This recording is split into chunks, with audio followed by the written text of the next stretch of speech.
आइए दोस्तों, विलोम शब्द की श्रृंखला में आगे बढ़ते हुए देखते हैं आज के महत्वपूर्ण विलोम शब्द। सबसे पहले नंबर पर आता है निर्मल। निर्मल का अर्थ होता है स्वच्छ और मलिन का अर्थ होता है मैला, इसलिए निर्मल का विलोम हुआ मलिन। प्रत्यक्ष और परोक्ष परीक्षा की दृष्टि से महत्वपूर्ण माने जाते हैं, क्योंकि कई बार छात्र इसको एक ही समझ लेते हैं, जबकि प्रत्यक्ष का अर्थ होता है सामने और परोक्ष का अर्थ होता है छिपा हुआ अर्थात अप्रत्यक्ष। प्रसरण का मतलब होता है फैलना और संकुचन का मतलब होता है सिकुड़ना, यानी एक जगह इकट्ठा होना। तो प्रसरण का विलोम हुआ संकुचन।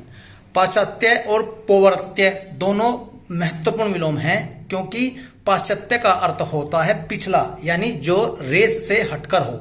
इस शब्द का प्रयोग सबसे पहले लॉर्ड मैकाले ने हमारे हिंदी साहित्य के बारे में कहा था कि हमारा हिंदी साहित्य पाश्चात्य साहित्य है।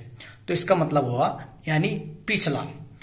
प्रचुर और अल्प। प्रचुर का अर्थ होता है यानी कंप्लीट, यानी पूर्ण एक तरीके से समझे तो, और अल्प का अर्थ होता है कम, जो मात्रा में कम हो। बर्बर और सभ्य सभ्यता को दर्शाते हैं। बर्बर का अर्थ होता है असभ्य और सभ्य का अर्थ होता है सभ्य। बाह्य और अभ्यंतर का आपको पता ही होगा। बाह्य का मतलब बाहरी रूप से और अभ्यंतर का मतलब आंतरिक रूप से। मृषण और रुक्ष ये काफी महत्वपूर्ण माने गए हैं, क्योंकि मृषण का अर्थ होता है चिकना या मुलायम और रुक्ष का मतलब होता है उभरा हुआ, उघरा हुआ, या थोड़ा सा क्या कहें कि थोड़ा सा छिछला हुआ भाग।